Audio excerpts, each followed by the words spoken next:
establecimiento de límites de exposición y que tenemos, la empresa debe tomar en cuenta un perfil de riesgo y las disposiciones normativas existentes. La EIF debe establecer límites de exposición al riesgo de liquidez, los mismos que deben formar parte de las políticas aprobadas por el director u órgano equivalente que tiene la empresa. El comité de riesgo es el responsable que se encarga de proponer al director u órgano equivalente los límites internos de exposición al riesgo de liquidez que debe tener la empresa, para que así no supere esos límites que pueda tener. Aunque ahora los límites deben estar determinados con base a un estudio especializado desarrollado por la unidad de estudio de riesgo que tiene la empresa. Con esto, debe estar de acuerdo con la estrategia de negocio, la situación patrimonial, que es un informe financiero contable que refleja la situación económica y financiera de una empresa en un momento determinado. También debe presentar diferentes escenarios de riesgo a los cuales puede estar expuesta la empresa y normativas vigentes, que son las disposiciones formales o informales que rigen el funcionamiento.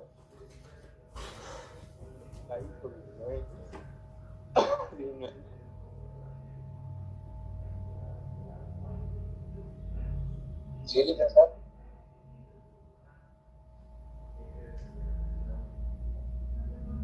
No fui yo. Alguien más estuvo ahí. Pensé que era usted. No. Decía algo de la ISO 9000, pero no sé qué es.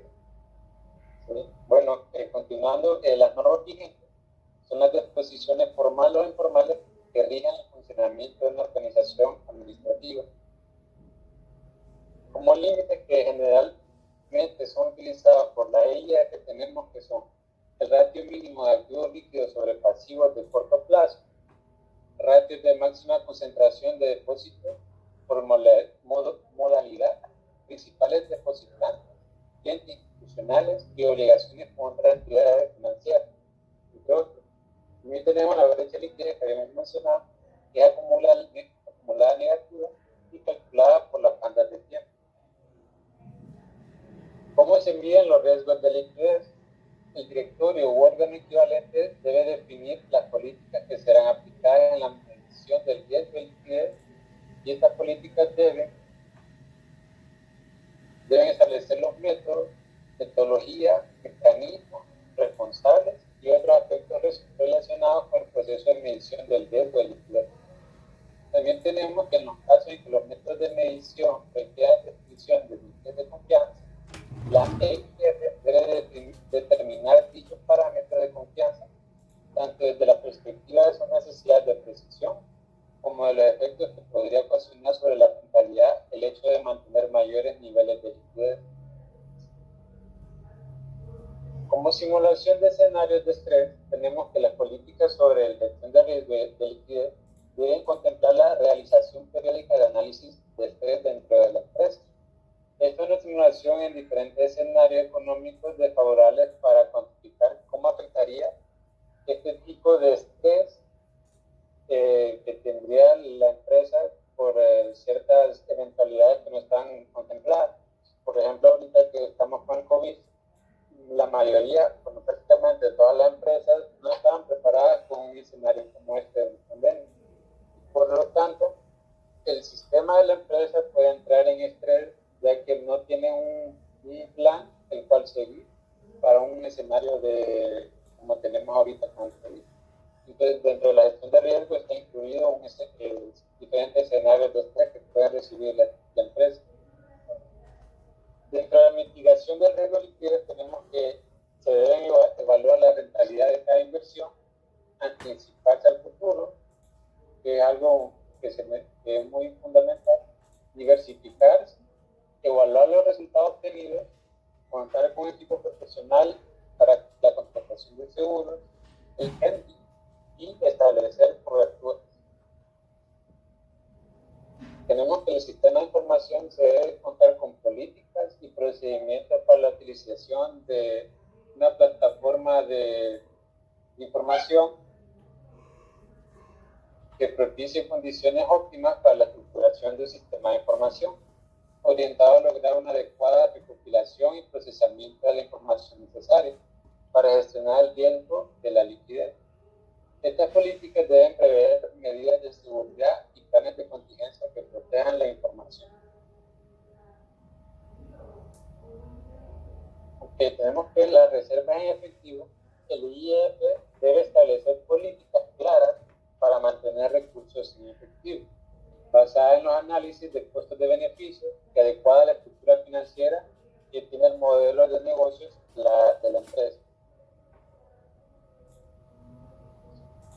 Dentro de las inversiones en instrumentos financieros, la empresa debe invertir en la política de información, debe permitir que el IEF asigne recursos hacia alternativas de inversión idóneas, con base en un adecuado equilibrio entre riesgos y rentabilidad, para que así se puedan planificar operaciones de inversión en los siguientes tipos de valores. Valores con fines de negociación o comercializables, valores mantenidos hasta el vencimiento y valores disponibles para la venta. Dentro del comité de riesgo deben de hacerse cierta cantidad de reuniones en las cuales las sesiones del comité de riesgo se tratarán asuntos relacionados con el riesgo de liquidez, pudiendo realizar entre otras las siguientes actividades enmarcadas dentro de sus funciones y responsabilidades que tiene el comité de riesgo, como ser evaluación de los reportes de exposición al riesgo de liquidez generados por la unidad de gestión de riesgo, verificación del cumplimiento del límite, análisis de los resultados del ejercicio de simulación de escenarios que hablamos anteriormente, y la revisión del plan de contingencia estructurado con base en los análisis de escenarios. Ahora los dejaré con mi compañero Luis. Gracias, compañero. Para continuar, la estructura organizacional se refiere que este delimita claramente las obligaciones, funciones y responsabilidades, así como los niveles de dependencia e interrelación que le corresponde a cada una de las áreas involucradas en la realización de operaciones que afectan el riesgo de liquidez. Los responsables del manejo de la liquidez, las áreas de registro de la información y las áreas de control del riesgo de liquidez.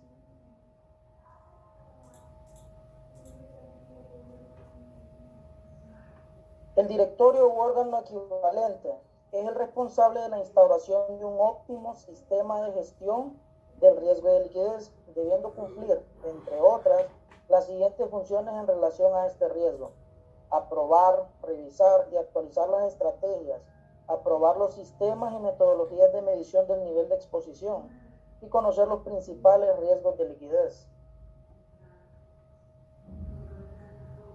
La alta gerencia. La alta gerencia es responsable de velar por el cumplimiento de las políticas, estrategias y procedimientos aprobados para la gestión del riesgo de liquidez y de establecer las acciones correctivas en caso de que las mismas no se cumplan parcialmente o de manera incorrecta. Las principales funciones del comité de riesgo son: 1. Informar sobre la efectividad, aplicabilidad y conocimientos del personal acerca de las estrategias, políticas, procesos y procedimientos establecidos para la gestión del riesgo de liquidez. 2. Proponer mecanismos para que esta instancia se asegure de la correcta ejecución de las estrategias y de la implantación de políticas, metodologías, procesos y procedimientos de gestión del riesgo de liquidez por parte de la gerencia general y de las áreas involucradas. 3. Elaborar y someter a consideración del comité de riesgo las metodologías para identificar, medir, monitorear, controlar, mitigar y divulgar el riesgo de liquidez. 4. Efectuar seguimiento al cumplimiento de los límites de exposición al riesgo de liquidez. 5. Analizar las exposiciones a los distintos tipos de riesgo de liquidez y su efecto sobre el patrimonio de la EIF. Unidad de auditoría interna. Esta está encargada de verificar que tanto las áreas operativas y de negocios, así como la unidad de gestión de riesgos, hayan ejecutado correctamente las estrategias, políticas, procesos y procedimientos aprobados formalmente por el directorio u órgano equivalente en la EIF, para la gestión del riesgo de liquidez. Muchas gracias.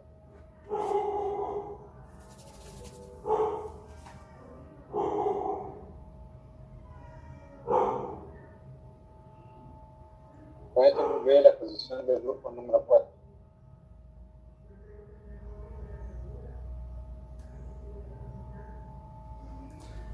Licenciado. Ok. ¿Estamos listos? Sí, fíjate que nos están diciendo el grupo que algunos compañeros están pendientes de entrar. Están pendientes de entrar, que les permite el acceso, dicen. A ver. No tengo nada pendiente, pero... Vamos a ver aquí. Ya.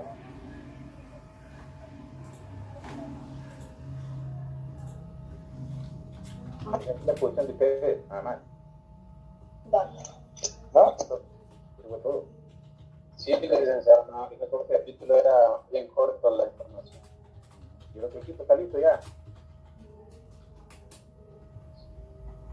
Avancemos con el otro equipo. Buenas tardes, licenciado. Hasta ahorita acabo de entrar a clase, no podía entrar.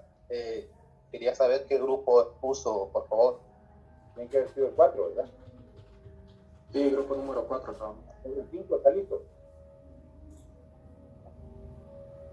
Y la otra pregunta, disculpe, doctor, que le quería hacer es, vamos a poner 2 grupos diarios. Sí, porque para avanzar, porque si no, no terminamos.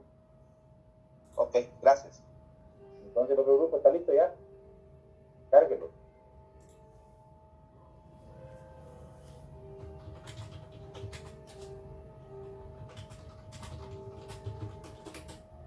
Hola, grupo 5.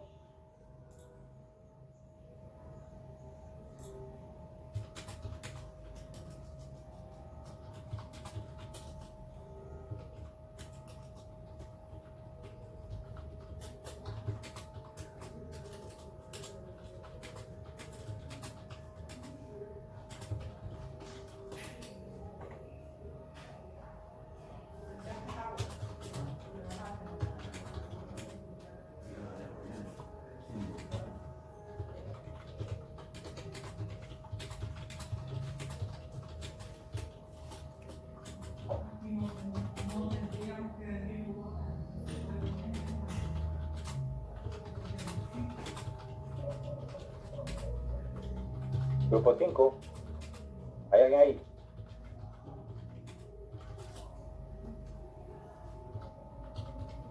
Hola, hola.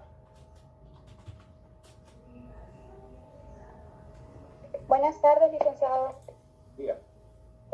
Nosotros estamos, bueno, nosotros pensábamos que nos tocaba mañana y nosotros ya tenemos lista la presentación, pero no sé, mis otros compañeros ya están preparados.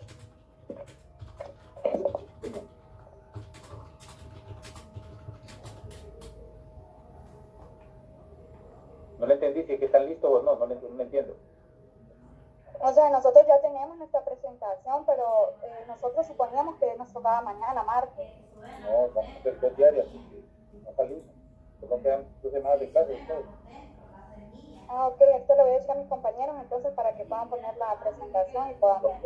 Por favor, y mañana usted se presenta el otro grupo, ¿verdad? 6 y 7. Para que vayamos rápido. Mañana, bueno, mañana no es, mañana el miércoles sería. Mañana no tenemos clase hasta el miércoles. ¿Ok? Entonces el grupo de hoy, ¿listo?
Nacional sobre gestión de las tecnologías de la información.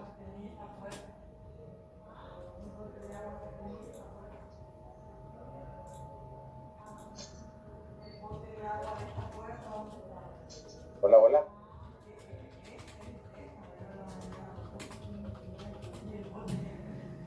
El equipo número 5, por favor. ¿Ya ingresaron?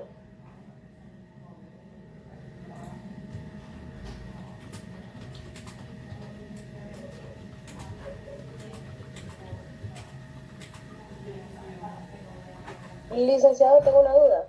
Dígame. Cuando usted dijo que mañana no hay clase, ¿se refiere a que mañana no habrán exposiciones o no habrá clase? No hay clase. Ah, ok. Gracias. ¿Ya ingresaron los del equipo 5?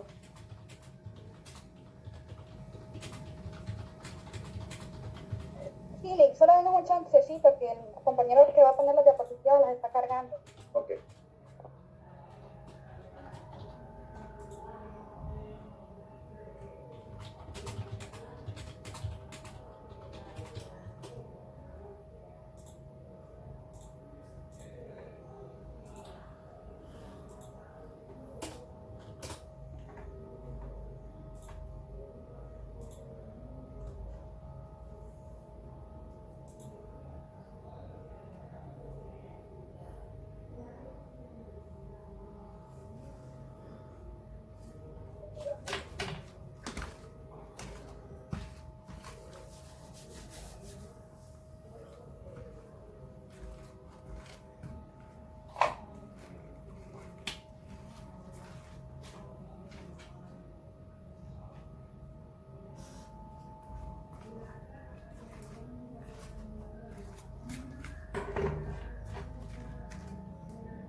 ¿Están listos?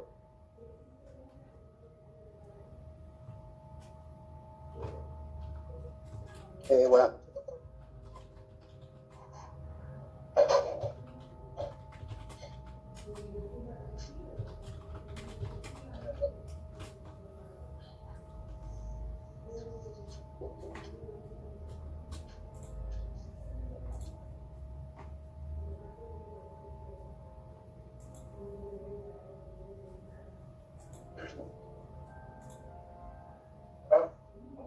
Don Alonso, a Subatepeque, ¿cuánto tiempo llega? Está en la servicio de remolque que le coticé, 45. Ok, perfecto. Salga entonces, los datos de la factura también.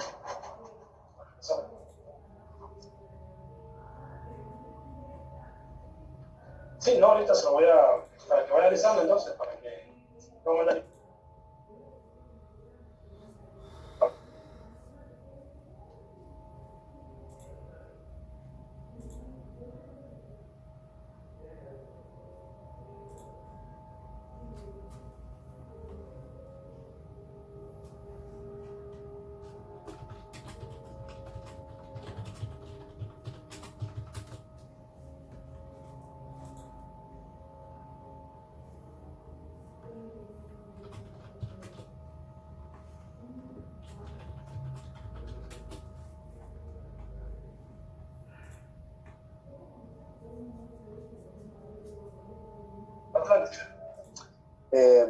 buenas tardes, doctor. Buenas tardes, compañero. ¿Me escuchan? Regresó la llamada, señorita Ani, pero ya ven camino a la grúa en unos 45 minutos. Buenas tardes, sí se escucha.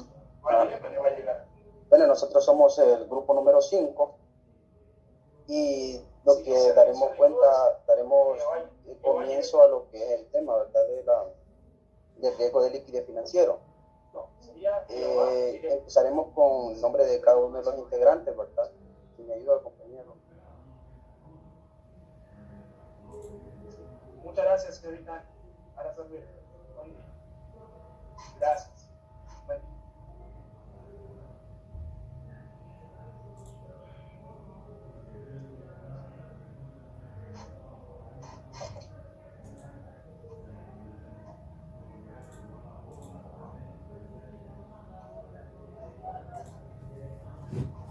Bueno, aquí está, ¿verdad?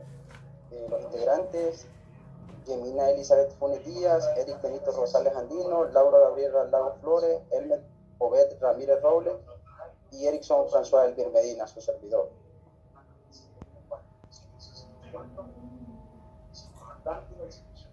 Luego comenzamos con lo que es la introducción, ¿verdad? La instrucción dice: la liquidez, el efectivo y otros activos fácilmente convertibles en efectivo que posee una EIF para hacer frente a sus obligaciones financieras, principalmente a corto plazo. Pero como nosotros podemos entender, el efectivo es la parte líquida, ¿verdad? Con lo que se cuenta, es lo que tenemos, por decirlo así, a nuestro alcance. Entonces, es lo que se necesita para hacer frente a las obligaciones, ¿verdad? Ya sea, como lo dice aquí, a corto plazo o a largo plazo.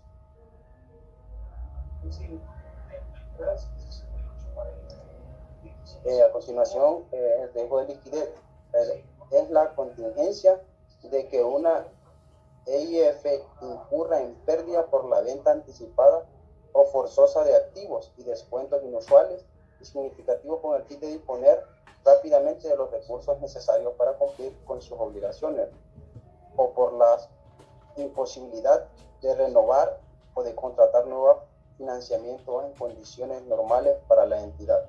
¿Verdad? El riesgo de liquidez es lo que normalmente, ¿verdad?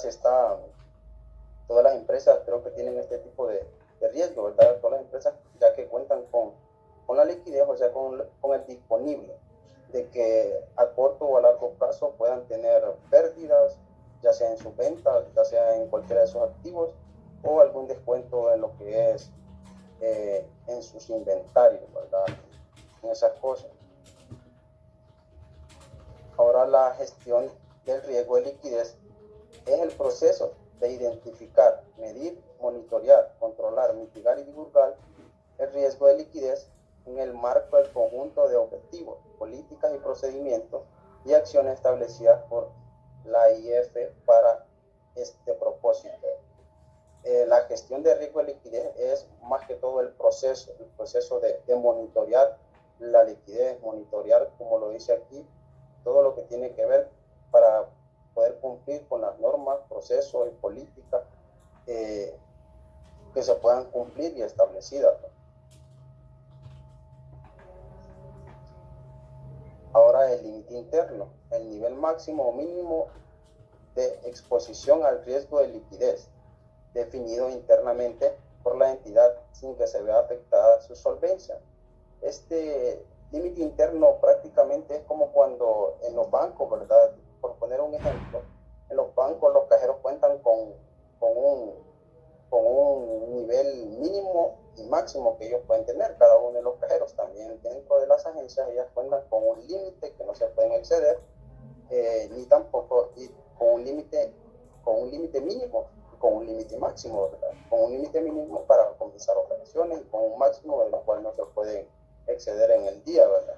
Entonces prácticamente es como ese ejemplo, es el nivel máximo o mínimo de que se pone el riesgo de liquidez, o sea, porque si sabemos que si sobrepasa ese límite máximo, entonces hay riesgos, los riesgos pueden ocasionar diferentes situaciones, ¿no?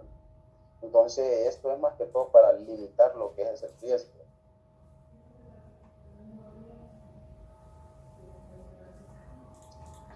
Ahora el VaR de liquidez es el concepto de valor en riesgos de liquidez, es la estimación de caída máxima que puede producirse en las captaciones en un determinado horizonte temporal y con un determinado nivel de confianza.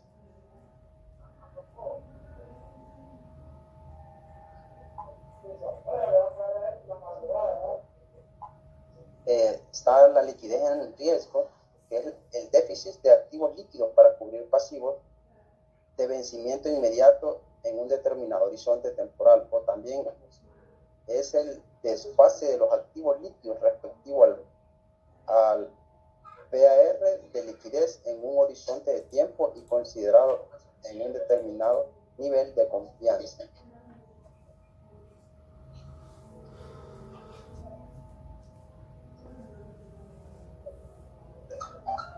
Está la brecha de liquidez simple, que la brecha de liquidez simple es el análisis de brechas, es la diferencia entre activos y pasivos en banda temporal. Esta es la diferencia, ¿verdad? El resultado de la ecuación contable, ¿verdad? Que nosotros muchas veces conocemos. Bueno, que igual a activo menos pasivo igual a patrimonio. Entonces, aquí es esa brecha. Esa brecha es la banda temporal.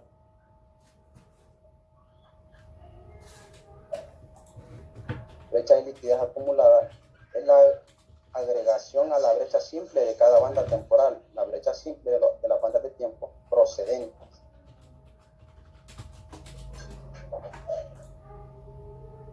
El activo líquido. Los activos líquidos están constituidos por el efectivo y otros activos que tienen como atributo principal su relación inmediata. Creo que aquí nosotros podemos, más que todo, podríamos, como lo dice aquí, el efectivo, ¿verdad? Que dentro de la compañía es lo que es más inmediato, ¿no? Para poder hacer sus diferentes transacciones o sus diferentes tipos de inversión.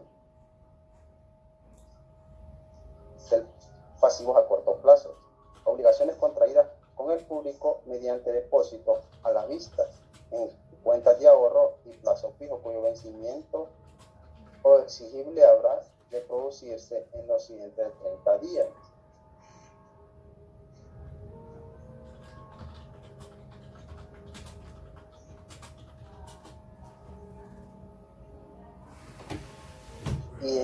Identificación del riesgo de liquidez. La identificación del riesgo de liquidez es el proceso consistente en distinguir los factores de sensibilidad que al presentar comportamientos adversos retardan o aceleran el ingreso o salida de fondos y por ende pueden generar pérdida a la entidad. Algunos de estos factores se pueden mencionar.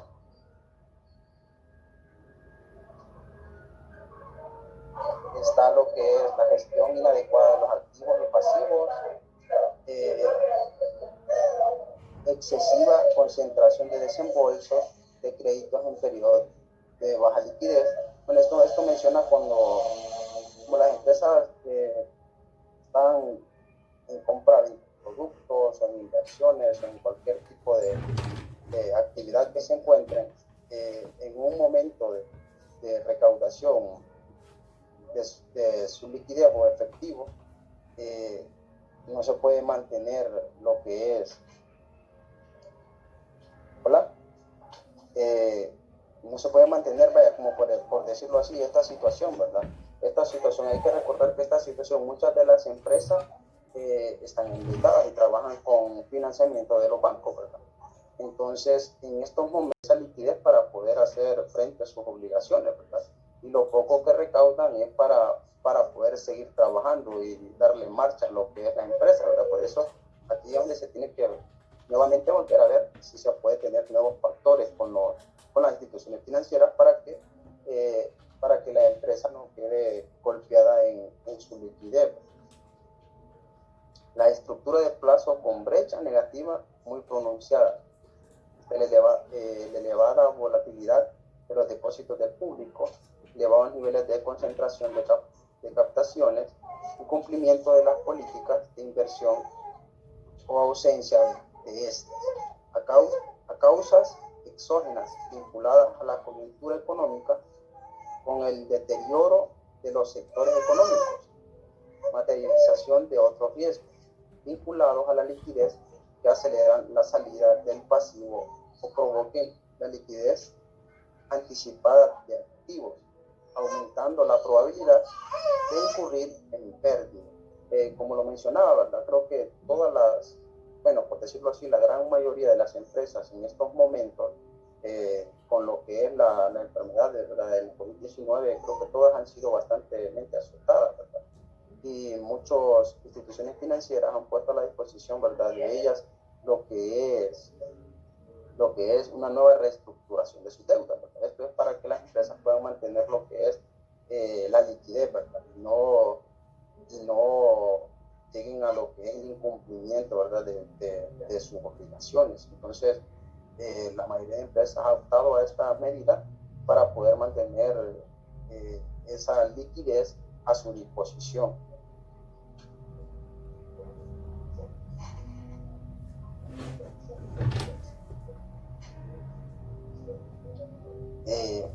Posición estática estructural de liquidez. Análisis de brecha de liquidación o de banda de tiempo. Medición de riesgo de liquidez.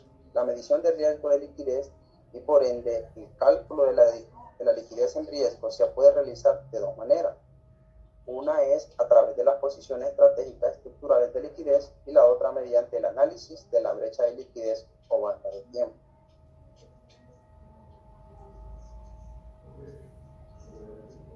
La posición estática estructural de liquidez, la cual parte de considerar la composición de activos líquidos y pasivos de vencimientos inmediatos a una fecha determinada y sobre los saldos contables. La posición estructural permite calcular líneas de liquidez para coberturas de pasivos de exigibilidad inmediata en distintas alternativas de tiempo, por ejemplo, de 1 a 10 días a 30 días.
Buenas tardes, compañeros. Yo soy Laura Lagos y les seguiré explicando lo que significa el análisis de brechas de liquidez a bandas de tiempo, calce financiero. Este análisis parte de una fecha determinada y distribuye los importes de activo y pasivo en distintas bandas de tiempo, de acuerdo a su periodo residual de vencimiento o exigibilidad. Como mencionaba el compañero anteriormente, hay diferentes tipos de tiempo, ya puede ser en un día, 10 días, hasta 30 días. Tenemos que tener bien claro, como dice en la presentación, el vencimiento y la exigibilidad.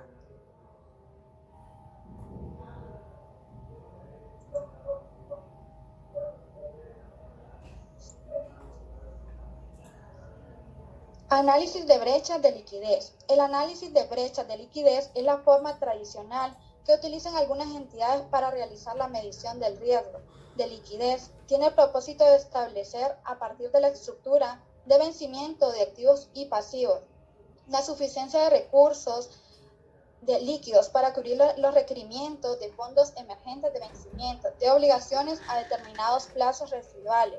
Eso nos dice que, como se lo mencioné anteriormente, las entidades utilizan eso para medir su riesgo, para no estar en un tiempo perjudicados, que tengan una mala liquidez.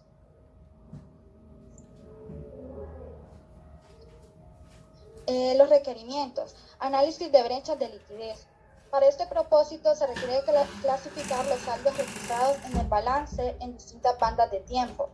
Al respecto, se sugiere utilizar el esquema usual basado en 7 bandas de tiempo, que se van desde 30 días hasta más de 720 días. No obstante, cada FIF puede utilizar otros plazos que se adecúen de mejor manera a su estructura financiera y su perfil de riesgo. Para un adecuado análisis de brechas y medición de riesgo de liquidez, es necesario considerar la construcción de 2 escenarios, el contractual y el esperado. En el escenario contractual nos dice que se construye tomando en cuenta las fechas de recuperación de activos o vencimiento de pasivos, contractualmente definida, con la finalidad de ubicar los saldos de cada rubro del activo y del pasivo en bandas temporales, según su plazo residual de exigibilidad o de vencimiento respectivamente.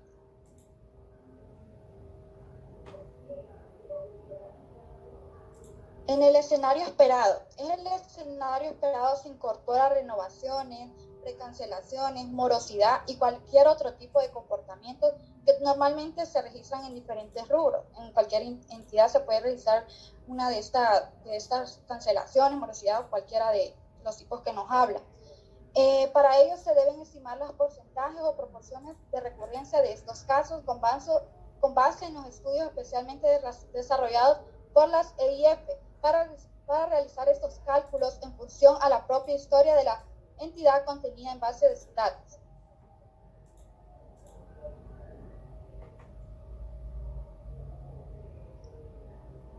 El valor en riesgo, VAR de liquidez, forma paramétrica. El concepto del valor en riesgo, VAR de liquidez, es la estimación de la caída máxima que se puede producir en las captaciones de una EIF en un determinado horizonte temporal y considerando un determinado nivel de confianza.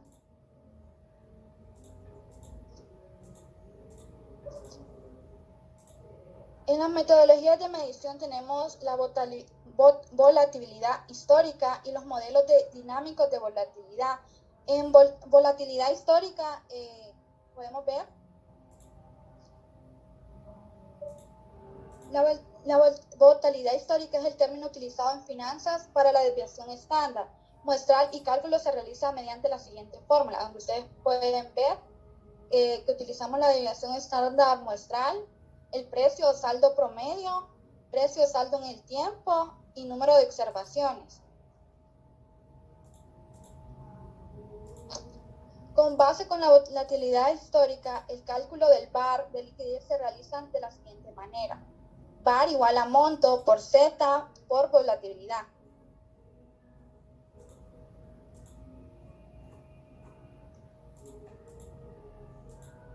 Modelos dinámicos de volatilidad. Cuando existe un fuerte impacto en el saldo, es decir, un movimiento bastante brusco originario en la captación o retiro de depósitos a la vista u otros importes considerables. La volatilidad demoró mucho en estabilizarse luego de producido el shock a los niveles originarios, en los que se encontraba antes de producirse el movimiento. Para actualizar el cálculo de la volatilidad y del par ante impactos bruscos transitorios, existen modelos dinámicos que incorporan parámetros de persistencia que indican si el cambio en el saldo tiene un efecto permanente o transitorio. Existen varios modelos que proveen un análisis dinámico a la volatilidad. Es el modelo de Reed-Smith y el modelo de Ars y Garsh y modelo de MISE.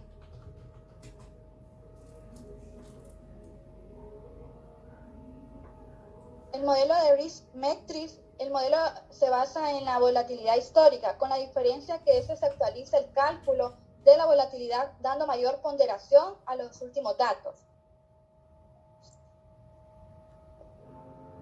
Aquí pueden ustedes observar la fórmula, que R sería la variación porcentual de depósitos, R2 sería el cuadrado del cambio porcentual, R2 menos T menos 1, el cuadrado del cambio porcentual del periodo anterior, variación de la serie de la serie de cambios porcentuales de depósitos del periodo actual y el parámetro de persistencia.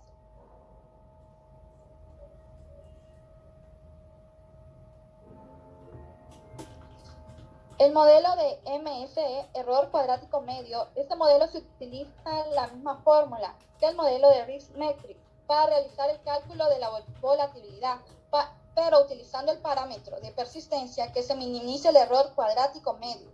Como el error cuadrático medio es el error de predicción y esta metodología minimiza dicho error, generalmente se obtienen mejores resultados que con el modelo de Risk-Metrics.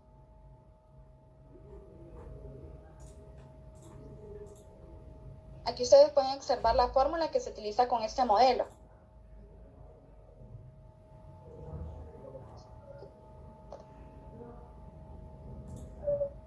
El modelo de Ars y Garsh, estos modelos son más generales y cuentan con más parámetros para ajustar los datos. El modelo de Garsh utilizando con mayor frecuencia en la siguiente.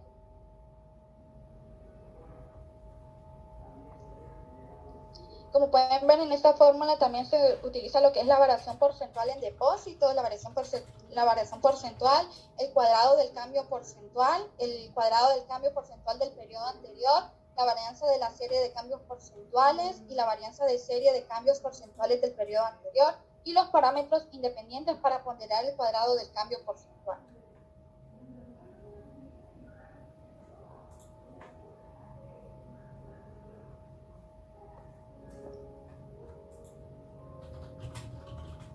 Bueno, lo dejo con mi compañero que les va a seguir explicando. Bien, muy buenas tardes, con ustedes Eric Rosales y vamos a continuar con el valor en riesgo en la forma no paramétrica. Dice que las metodologías presentadas en este acápite para el cálculo del valor en riesgo utilizan el mismo concepto de valor en riesgo que el utilizado en el caso de los modelos paramétricos que ya vimos hace un momento. La simulación histórica, otra manera a partir de la cual se puede obtener el valor en riesgo de liquidez, es a través de la información histórica de la serie de depósitos, sin asumir que la serie siga alguna distribución paramétrica en particular. El método de simulación Monte Carlo. A diferencia de los métodos anteriores, los métodos de simulación de Monte Carlo en una primera instancia asumen una distribución. No obstante, luego de generar la distribución, abandonan el supuesto de distribución asumido inicialmente, para luego calcular un percentil a un determinado nivel de confianza. Este método permite estimar intervalos de confianza del valor en riesgo de liquidez. Método de simulación Bootstrap. Esta metodología también permite encontrar algunas características de la distribución del estimador valor en riesgo de liquidez, tales como su varianza e intervalos de confianza sin realizar supuestos sobre la distribución.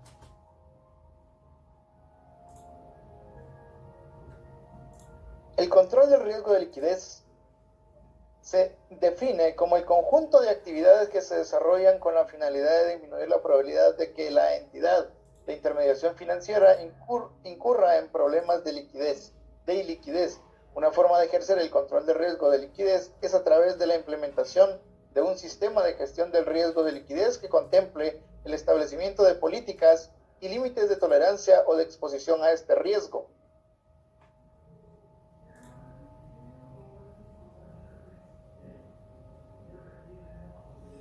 La mitigación del riesgo de liquidez consiste en la planificación y ejecución de medidas de intervención dirigidas a atenuar el efecto que sobre la situación financiera de las entidades de intermediación financiera podría producir la materialización de eventos adversos generadores de riesgo de liquidez.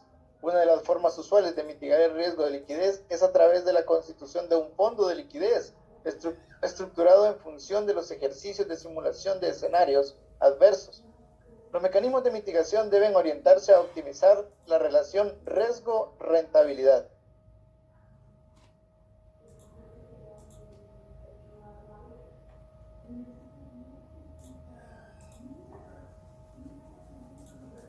Como plan de contingencia, con base en las recomendaciones emanadas por el Comité de Riesgo, la unidad de gestión de riesgo debe ser la encargada de elaborar un plan de contingencias que pueda permitirle a las entidades de intermediación financiera afrontar situaciones atípicas, extremas.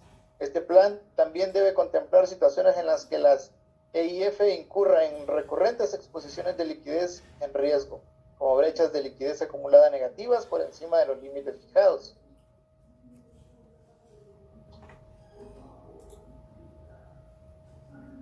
Este plan de contingencia debe tener, entre otros aspectos, líneas de crédito disponibles a primer requerimiento a las que las entidades intermediarias financieras de intermediación financiera podrían acceder. Entidades públicas o privadas a quienes se solicitaría fondeo adicional con una estimación de sus posibles costos. Activos líquidos que se podrían liquidar anticipadamente con una estimación del posible castigo que correspondiera incurrir. Eventualmente, también podría incluir los tipos de cartera que se podrían liquidar en forma inmediata, indicando su valoración actual, las posibles entidades compradoras, así como el castigo que correspondería incluir.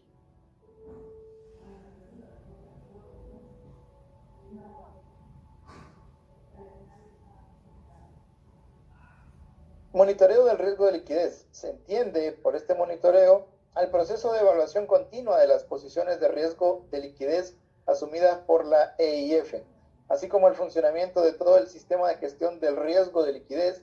Este proceso ayuda a detectar y corregir tempranamente las deficiencias que pudieran existir en la asunción de políticas, el desarrollo de procesos y procedimientos y cualquier otro aspecto relacionado con la gestión del riesgo de liquidez.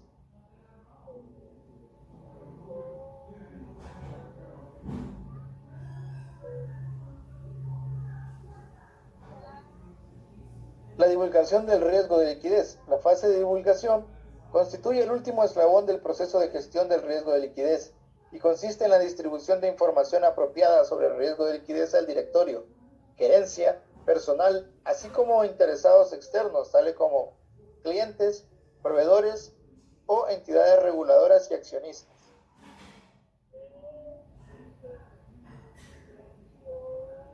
Los sistemas de información y las bases de datos. Las entidades de intermediación financiera deben desarrollar e implementar sistemas de información, bases de datos y mecanismos de divulgación que le permitan mantener los niveles de exposición al riesgo bajo control y efectuar seguimientos al riesgo de liquidez. El sistema de información debe ser lo suficientemente flexible para brindar toda la información que se requiera para cumplir con todas las etapas de gestión de riesgo, identificar, medir, monitorear, controlar, mitigar y divulgar el riesgo de liquidez. Asimismo, el sistema debe estar en capacidad de incorporar metodologías estadísticas u otras necesarias para realizar estimaciones, proyecciones, cálculo de porción estable y volatilidad de los productos de plazo indeterminado, ejercicios de simulación de escenarios y otras relacionadas con la medición del riesgo de liquidez. El sistema de información debe generar reportes de exposición al riesgo de liquidez para ser analizados por el comité de riesgo. Las bases de datos necesarias para una adecuada gestión del riesgo de liquidez deben prever campos para almacenar información en el volumen y calidad necesaria para realizar todos los procesos asociados a la gestión del riesgo de liquidez.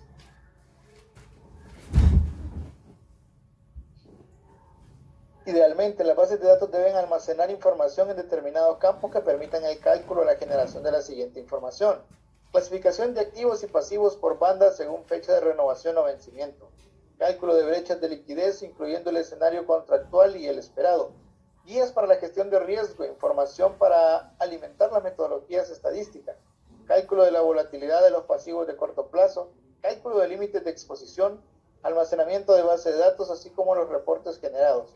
Las bases de datos deben contar con apropiadas medidas de seguridad y niveles de acceso a personal autorizado.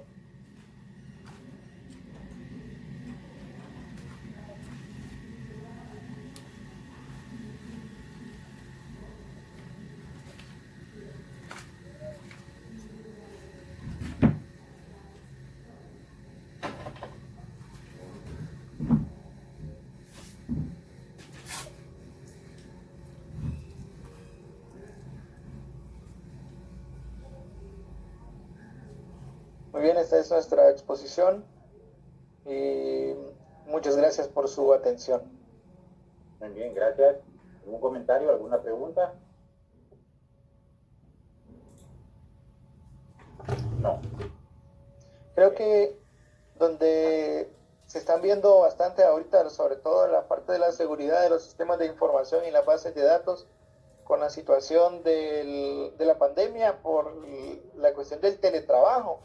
Sí. Lo complicado que puede ser para estas instituciones con esa información tan delicada, que una persona pueda tener acceso desde su casa prácticamente a toda la información de acuerdo al rango que le compete también en sus funciones, pero creo que ahí, debido a esto, las instituciones financieras deben estar ya trabajando en algún tipo de políticas para poder manejar esta situación y controlarlo de manera más estricta.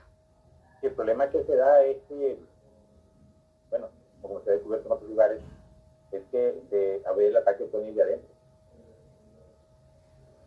Es complicado, ¿entiendes? Por ejemplo, en Europa se dio un caso ahí de que un grupo de gente que estaba dentro de la institución en la que estaba haciendo todo. Y ahí sí es complicado. O sea, cuando es así, ayer estaba pasando un video, un chat ahí, de unos tipos que supuestamente están estafando personas usando bases de datos. ¿Dónde las consiguieron? No sé.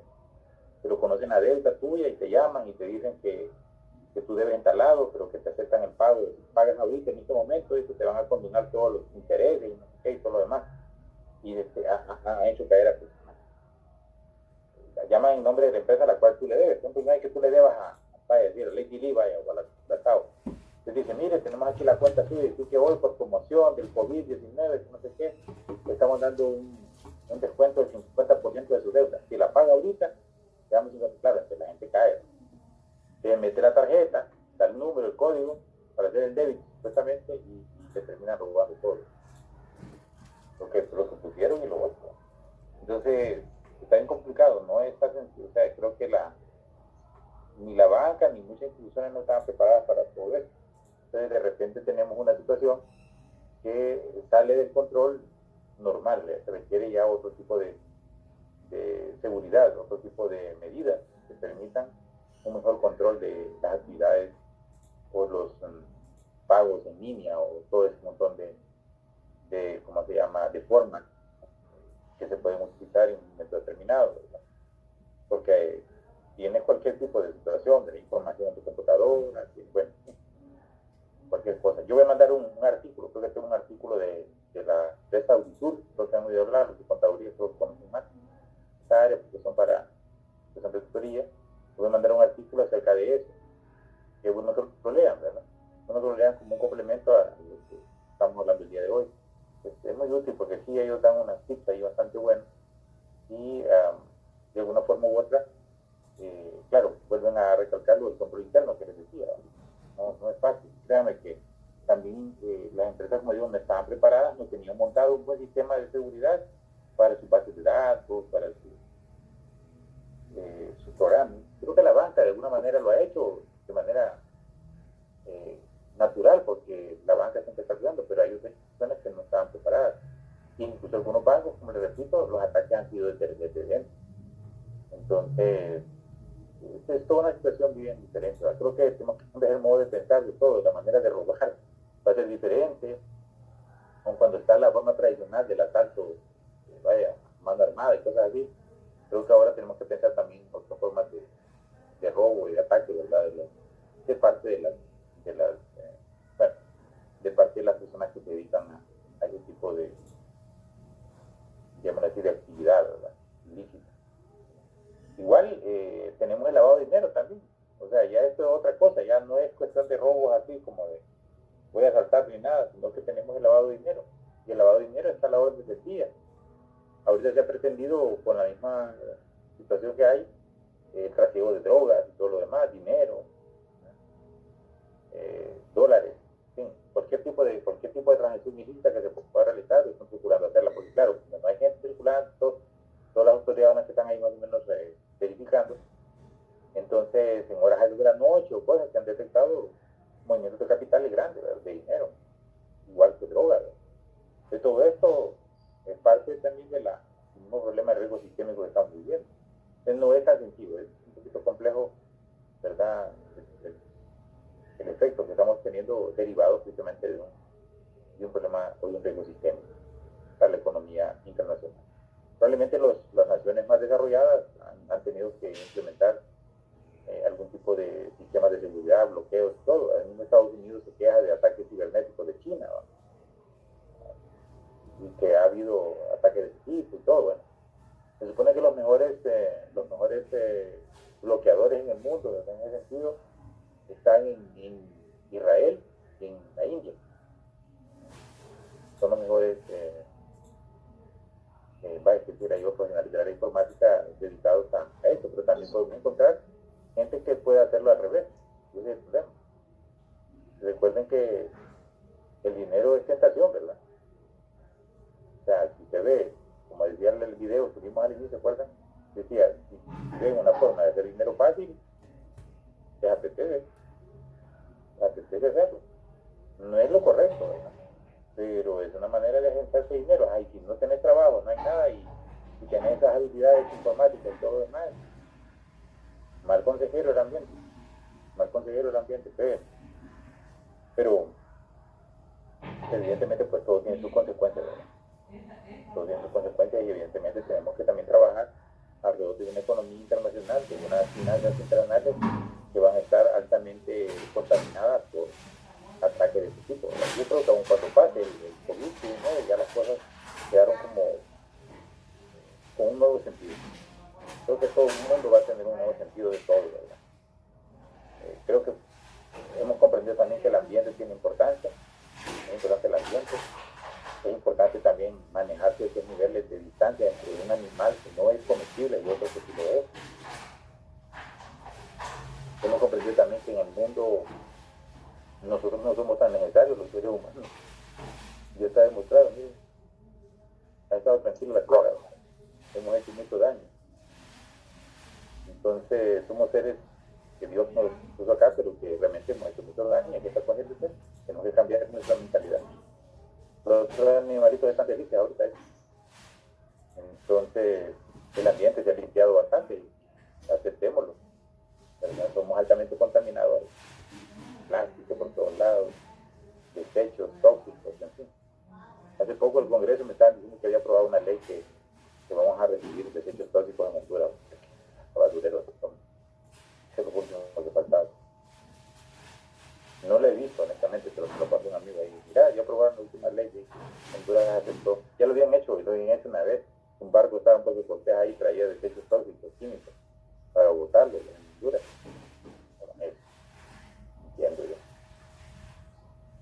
Venden cualquier cosa. O sea, si alguien aceptó ese tipo de contratos, hay que averiguarlo. Realmente, ¿cuánto le dieron a ellos? Se van a ir de Honduras, ¿verdad? Agarran el dinero y se van de Honduras. Eso va a ser hasta el hecho de atraerse. ¿Qué químico trae? Ojalá que no sea cierto, ¿verdad? Pero el amigo estaba diciendo que sí, que había un proyecto de ley ahí que el Congreso aprobaba para recibir desechos tóxicos. Y eso es el problema. ¿A dónde los van a ir a echar? Al agua y Jehová. tener alguna salida en alguna... No sé, pero bueno. Dentro de ese contexto, bueno, tenemos que estar claros que vamos a ir viendo un poco más de la parte del riesgo, ¿verdad? El manual precisamente para eso, ¿verdad? Evaluar alguna condición de riesgo, pero nosotros estamos tratando de enfocar esto hacia un área de tipo internacional, ¿verdad? Recuerden que un banco de aquí puede sufrir un ataque de un hacker internacional. Una institución o una empresa de aquí, manufacturera, también puede ser objeto de ese ataque. O sea, nosotros somos blancos fáciles porque recuerden que nuestra tecnología todavía es un poquito atrasada. Podemos ser blancos fáciles de un ataque de ese tipo. No podemos perder de vista eso y en un momento determinado, pues tener mucha precaución en el bloqueo, ¿verdad? Bloqueo de todo, ¿verdad? Porque no podemos aguantar una presión que no pueda la cosa. Bueno, detendríamos ahí el trabajo de las presentaciones para el día miércoles. Mañana no tenemos clase, ¿verdad? Y entonces nos vemos el miércoles con las dos presentaciones que hay. Iniciaremos otro tema también ahí de investigación que tienen que ver con la parte, bueno, no investigación, no prácticas, pero que tienen que ver con lo que hemos estado trabajando anteriormente. Probablemente sea uno de los últimos temas ya prácticos que vamos a estudiar. Recuerden que solo nos quedan esta semana y la otra, y después vamos a estar otra vez, así que ahí estamos, que tienen el calendario, se los mandé la vez pasada, revísenlo, ¿verdad? Entonces, ¿cómo les fue en el examen? No me contaron, ¿cómo les fue? ¿Todo bien? Muy bien. ¿Estaba fácil? ¿Estaba fácil? Doctor, yo quería complementar algo a lo que usted estaba mencionando con respecto a los datos. Por ejemplo, lo que sucede bastante en las entidades financieras de aquí en Honduras es que sus cuentas las pasan a entidades o a outsourcing, que ellos son básicamente los que manejan esos datos. Igual las personas aquí en Honduras, y más que prácticamente los que ya tenemos redes sociales, como que nuestra vida pues ya es pública, está expuesta a toda nuestra información. Y a mí me ha pasado que yo trabajo en outsourcing y yo llamaba a un cliente y no tenía ningún problema para sacar la información.